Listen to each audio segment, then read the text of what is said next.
কি বলেছিল শুনুন।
আমাদের ঘরে যখন কোনো বাচ্চা কাচ্চারা তারা কান্নাকাটি করে তাদেরকে ভোলানোর জন্য অনেক রকম খেলনা কিনে দেওয়া হয়।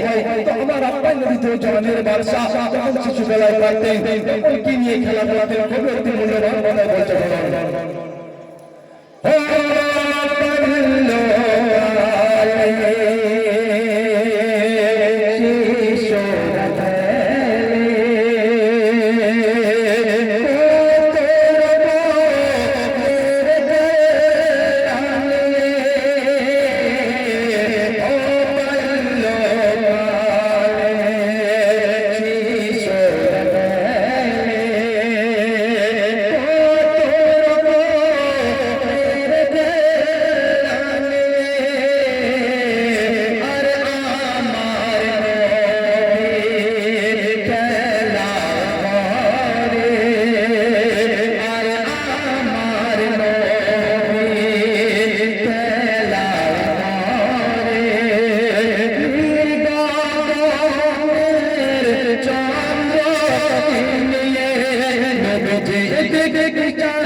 কলমের মূল্যবান কথা কি বলতে শুনুন।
নবীর শানে। তো এবারে